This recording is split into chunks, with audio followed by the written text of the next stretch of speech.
Hello. आज हम बात करेंगे मॉडर्न हिस्ट्री सीरीज़ फर्स्ट के बारे में। मीन्स आज से मैं मॉडर्न हिस्ट्री पर वीडियो बना रहा हूँ और आज मेरा पहला सीरीज़ का टॉपिक है ईस्ट इंडिया कंपनी और मैं हूँ राजकमल। तो चलिए स्टार्ट करते हैं। तो देखिए, ये एक लोगो है, ये एक इंसिग्निया है एक ईस्ट इंडिया कंपनी का। और जो ईस्ट इंडिया कंपनी आपके दिमाग में अभी आ रहा है वो है east India company, British east India company. Means जिसे इंग्लैंड कंट्रोल करती थी। लेकिन ऐसा नहीं है कि सिर्फ हमारे पास, हमारे देश में जो रूल करने आई सिर्फ ब्रिटिश ईस्ट इंडिया कंपनी नहीं है, बल्कि छः बड़ी ईस्ट इंडिया कंपनी आई। तो हर किसी की कहानी किसी को नहीं पता है। मतलब सारी एक ईस्ट इंडिया कंपनी के बारे में सबको पता है, British east India company, but बाकियों का क्या हुआ, बाकी ईस्ट इंडिया कंपनी का क्या हुआ, ये कोई नहीं जानता है। तो बस ये इंडियन एक्सप्रेस में एक छपा एक आर्टिकल है जिसके सहायता से मैं आपको बताऊंगा कि बाकी सब ईस्ट इंडिया कंपनी का भारत में क्या हुआ। तो चलिए शुरुआत करते हैं हम। तो देखिए, सबसे पहले हमारे दिमाग में अगर ईस्ट इंडिया कंपनी का ख्याल आता है तो क्या आता है कि एक ब्रिटिश ट्रेडिंग कंपनी थी जो कि भारत में आई थी बिज़नेस करने के लिए। और बाद में उसने क्या किया, तो बाद में वो पूरी तरीक़ा से इंडियन सब कॉन्टिनेंट को अपने कंट्रोल में ले ली और वहाँ पर रूल करने लगी।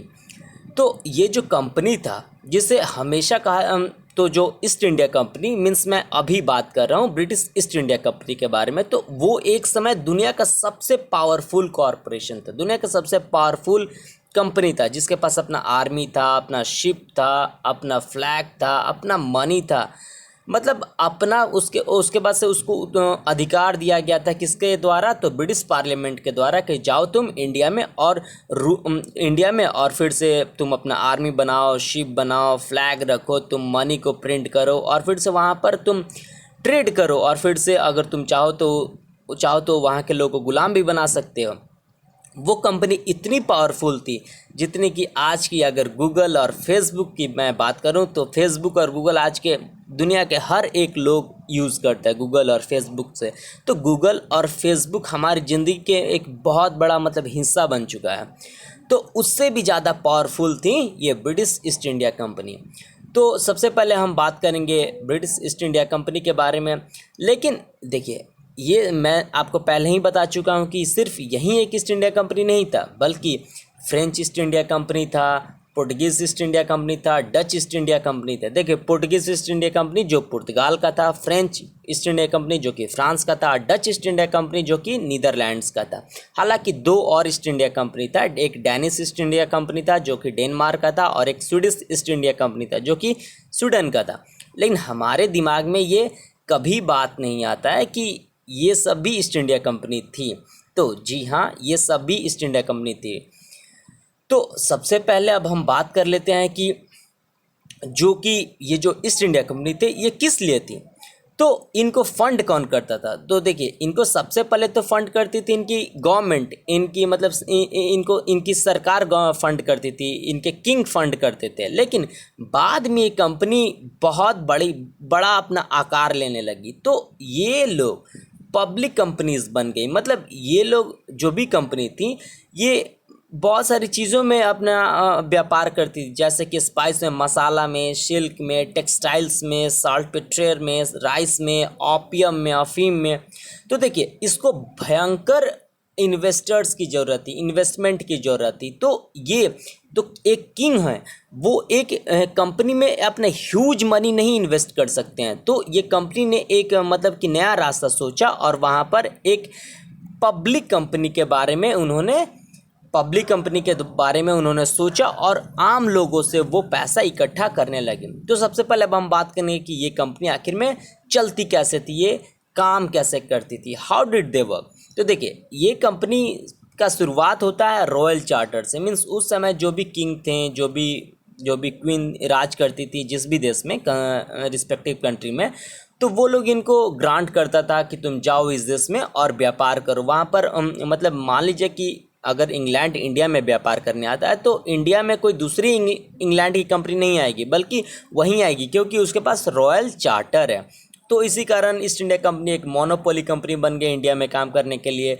और फिर से और फिर से वो पूरी तरीक़ा से एक मोनोपोली कंपनी बन जाती है। और उसके बाद से वहाँ पर आपको हमेशा हिस्ट्री में एक वर्ड सुनने को मिलेगा ईस्ट इंडीज़ की। कि देखिए, मैं बात कर रहा हूँ ईस्ट इंडिया कंपनी के बारे में ना, कि French east India company, Portuguese east India company and Dutch east India company. तो आखिर में ये ईस्ट इंडिया उनके हिसाब से मीन्स यूरोपियन पर्सपेक्टिव के अनुसार ईस्ट इंडीज़ किसे कहा जाता था। तो देखिए, आप अगर मेरे अफ्रीका कॉन्टिनेंट का अगर आपने वीडियो देखा है तो आप जानते होंगे कि गुड होप कहाँ है। तो देखिए, केप ऑफ गुड होप सीधा सीधी अफ्रीका एकदम सदर्न पॉइंट में है।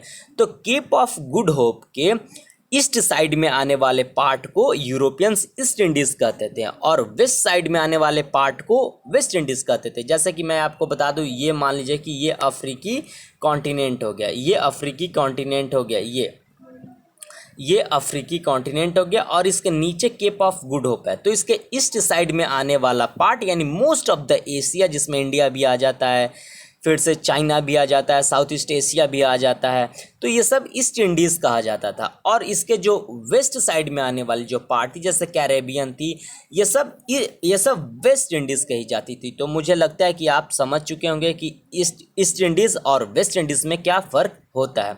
तो देखिए, ये जो है, ये मैंने एक मूवी से लिया है ये इमेज। तो मैं बता रहा हूँ कि आखिर में ईस्ट इंडिया कंपनी कैसे फंक्शनिंग करती थी। तो देखिए, तो वो जो ईस्ट इंडिया कंपनी थे वो ट्रांस कॉन्टिनेंटल वॉयजेस आती थी। मीन्स वो एक समुद्र से, एक समुद्री रास्ता से अपना समुद्री रास्ता से अपना पूरी सफ़र तय करती थी और वो एक वॉयज लाती। वॉयज यानी कहा जाता है समुद्री जो जहाज से आता है, जो लोग उसे वॉयज कहते हैं। तो ट्रांस कॉन्टिनेंटल इसलिए क्योंकि ये यूरोप तो अलग कॉन्टिनेंट हो गया और ये लोग अफ्रीका से होते हुए और इंडिया आता था, मीन्स एशिया आता था। तो ये ट्रांस कॉन्टिनेंटल यानी एक कॉन्टिनेंट से ज़्यादा में ये लोग सफ़र तय करता था, तो इसीलिए इनको ट्रांस कॉन्टिनेंटल कहा जाता है। तो फिर से यहाँ पर ये लोग था, तो इनके पास काफ़ी ज़्यादा मतलब कि रिस्क होता था, बहुत ज़्यादा रिस्क होता था। किसके लिए? पायरेट्स के लिए। पायरेट्स मीन्स होता है समुद्री लुटेरे।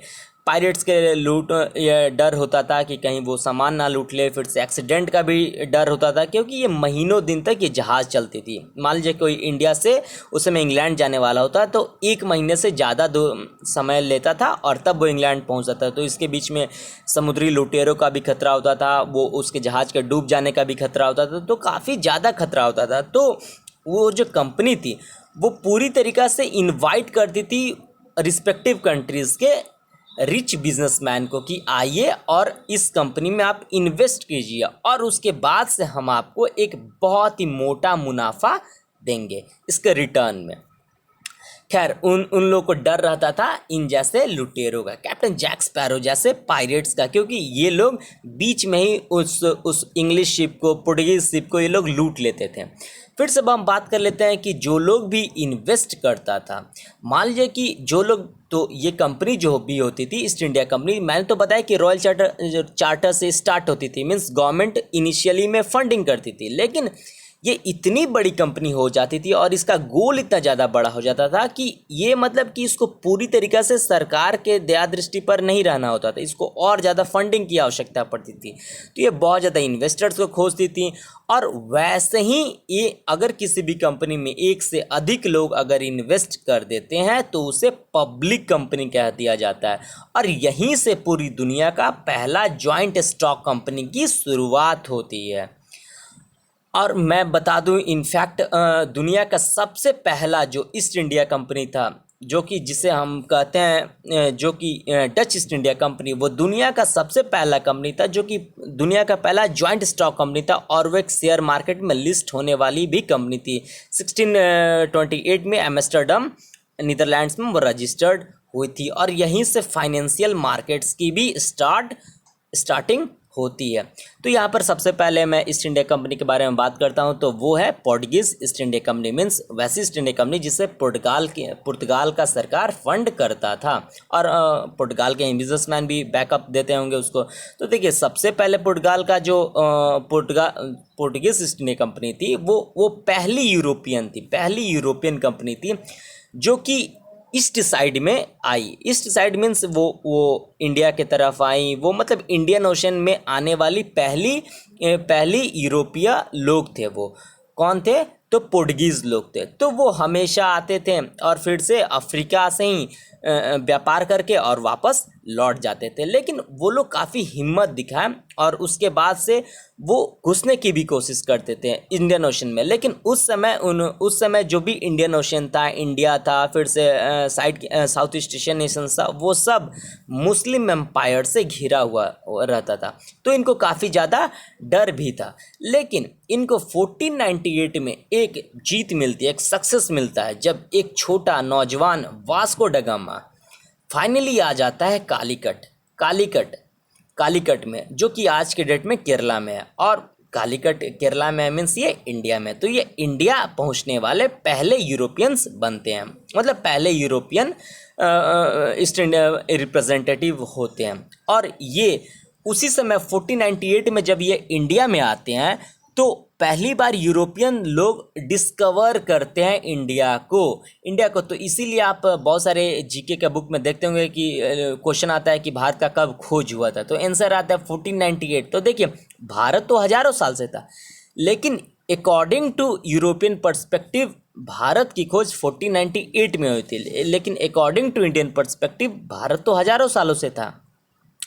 तो मैं बता दूं कि यहाँ पर उसके बाद से वो लोग आए और वहाँ पर पुर्तगीज़ ईस्ट इंडिया कंपनी वालों ने, और वहाँ पर वो पूरी तरीक़ा से करीब 100 साल तक पूरी भारत के ट्रेड पर, भारत और यूरोपियन ट्रेड पर वो 100 साल तक वो मोनोपोली बना कर रखे, एक अधिकार बना कर रखे, जिस पर कोई कंपनी उनको चैलेंज नहीं करती थी। और जो भी शिप इंडियन ओशन को अगर पार करती थी तो वो उस पर ज़बरदस्त मतलब कि फ़ी चार्ज करते थे। और उस समय तो मैं बता दूं कि भारत में मुग़ल सल्तनत था, मुग़ल एम्पायर था, और यहाँ तक कि मुग़ल जो शिप थी उसको भी ये ज़बरदस्त चार्ज करती थी। इतना इनका मतलब नेवल पावर स्ट्रांग था।